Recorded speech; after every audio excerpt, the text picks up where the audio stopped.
Now going back to our top story today, James Harden and the Sixers parting ways as Philadelphia reportedly trades the beard to the LA Clippers. Let's go all out on this story with basketball podcaster Leigh Ellis, who's joining us live via Zoom again from his beautiful home in Atlanta, Georgia. Good evening from Manila. Good morning to you there, Leigh. It's 8:32 p.m. there. Here, 8:32 a.m. there. Am I correct? That's right. Leigh, let's Beautiful. Good morning to you, man. Let's talk about this. Do you have your cup of coffee? You're going to need it, man.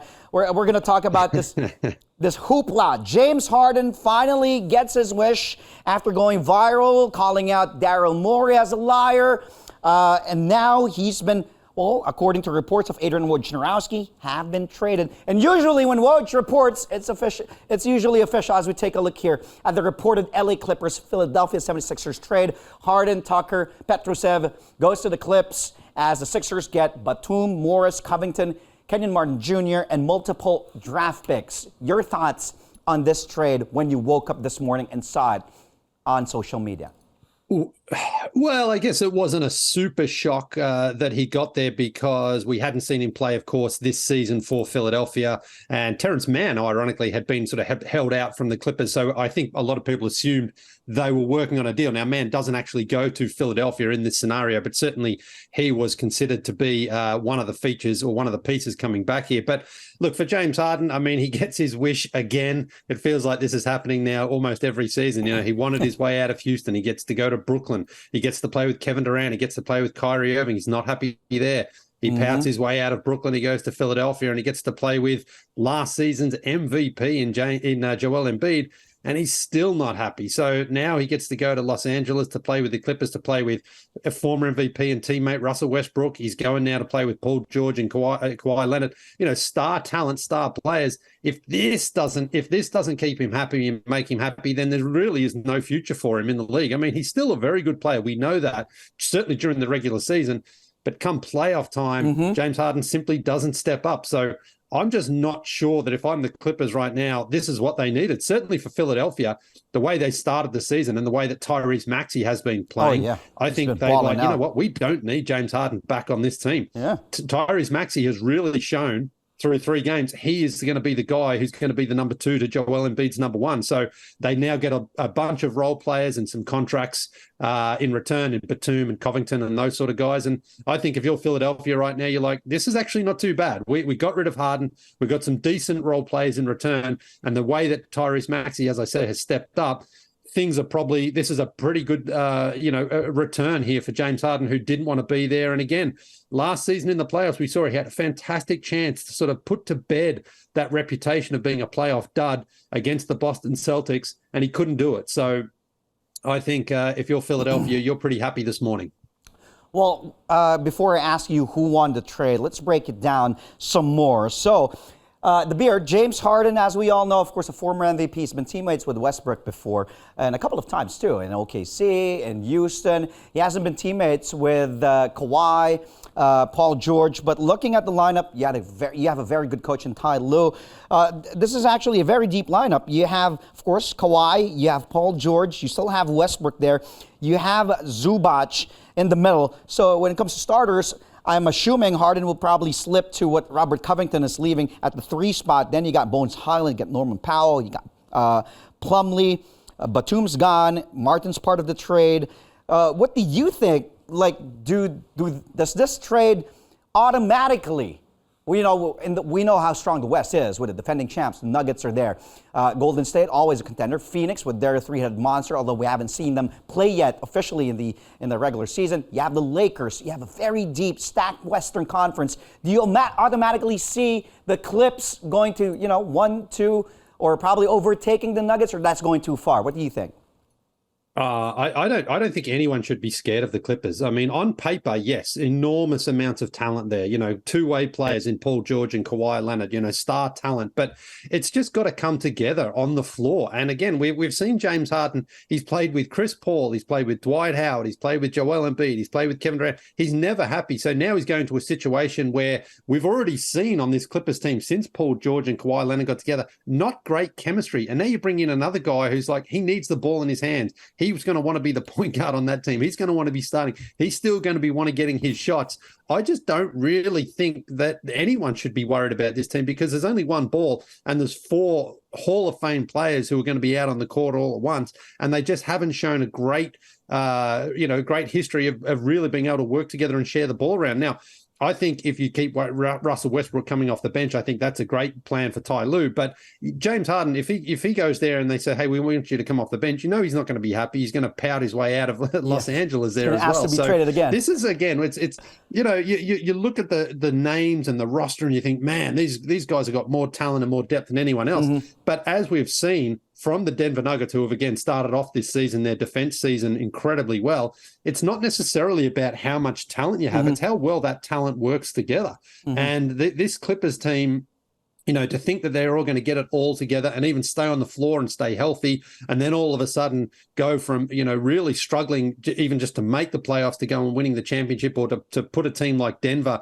on notice, I just don't really think it's going to work. I mean, the Clippers didn't even really seem to want James Harden for so much of the summer. They seemed to be kind of reluctant to even make a deal, which tells me they also know that he brings some talent, but he brings so much baggage as well. Yep. That it's a huge risk you're taking by having him on your team. So I don't think anyone in the Western Conference right now looks at the Clippers and thinks that they're a real threat. I mean, again, potentially, yes, they could be, but history has told us to this point that there's nothing to be afraid of, that the Clippers have got so much work to do just to get themselves on the same page, and that can take a long time, usually more than a whole season. We have to wrap up really quick before we take a really quick break. Still a lot of questions. Of course, PJ Tucker also part of that trade. He will be a really great addition with being a 3-and-D guy after losing Robert Covington. Let's go to Philly really quick. How about Philly?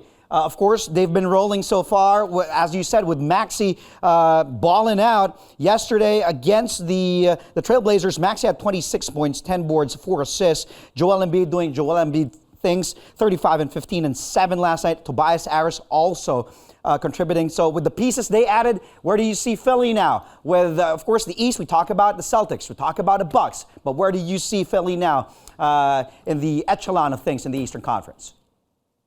Well, again, I think so much of it depends on how Embiid and Maxey play, and so far it's been really good. Embiid, of course, is the reigning MVP, and he really wants to go out there and show that he earned that award. I think there was some skepticism from a lot of people that he wasn't necessarily worthy of it last season, but now he wants to go out and prove it. And I think it's just a better situation when you have that one clear star talent, which you have in Embiid, and then surround him with really good role players. And Robert Covington used to play there, so he's very familiar already with that Clipper system. Nick Batum, one of those guys who doesn't do tons in terms of the box score, but he's a veteran presence. He's a good defender. He can knock down that shot. And most of all, he's just not going to try to take the ball out of Embiid's hands. He's going to be ready in the corner to knock down those threes.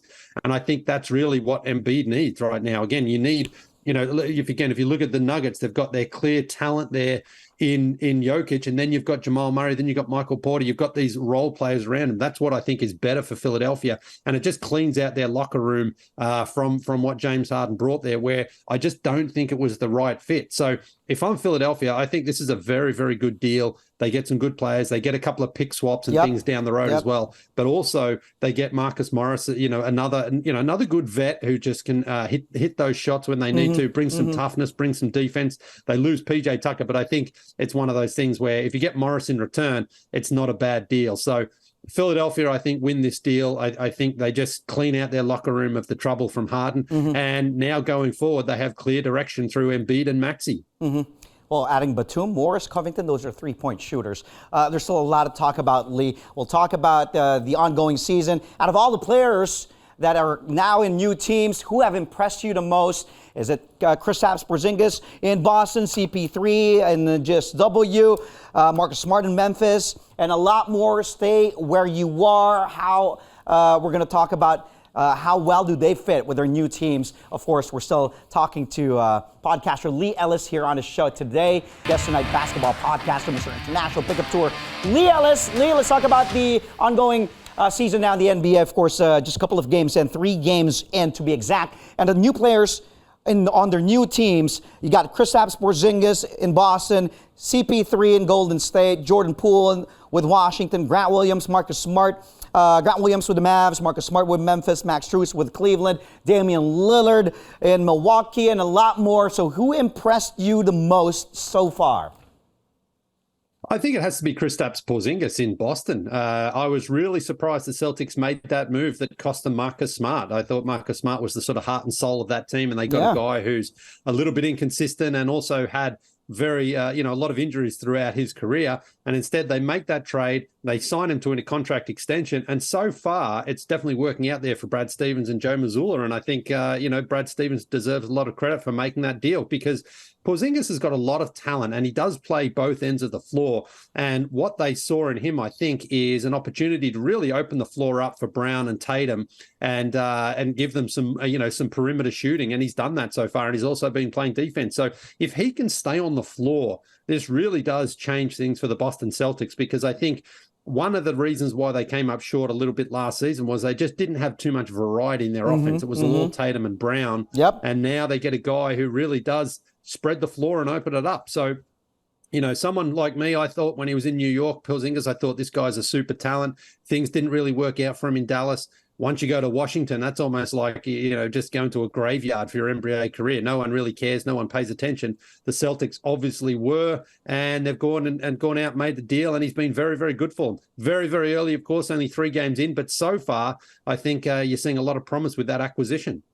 Of course, also Boston adding Drew Holiday there. How about that Damian Lillard move? Yesterday against Atlanta, they lost 127-110, only scoring 6, 4, and 5. But today he did make it up, winning their game today. Milwaukee against Miami, 122-114. Really quick, Dame, Milwaukee, do you see them going all the way after mentioning Kristaps and that addition to Boston? Yeah, I definitely still have the Bucks as my favorite in the East because of Giannis. I think he's going to carry that team. He's so competitive. He's so strong at both ends of the floor. Lillard's career started off great in Milwaukee, hit the big shot against Philadelphia, but then it went really the opposite direction after that, so against the Hawks. So, but look, it's going to take a little bit of time here, but we've seen enough of Damian Lillard throughout his career that he's going to be pretty good. And I think this is going to be a team that this is going to be a fit that works really, really well. So I like the Bucks, but it's, again, so much of it really just comes down to Giannis and how healthy he is. And he's a two-way player. He's going to do everything. So I still like the Bucks, and I think this is a great addition. They are going to miss Drew Holiday's defense, but I think they're going to make up for that with the ability of Lillard to hit those big shots, as we saw in his first game against Philadelphia.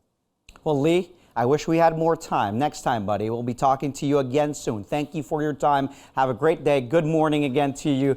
Good evening from Manila. That was basketball podcaster, Mr. International Pickup Tour himself, Leigh Ellis, joining us on the show today. Thanks, Leigh.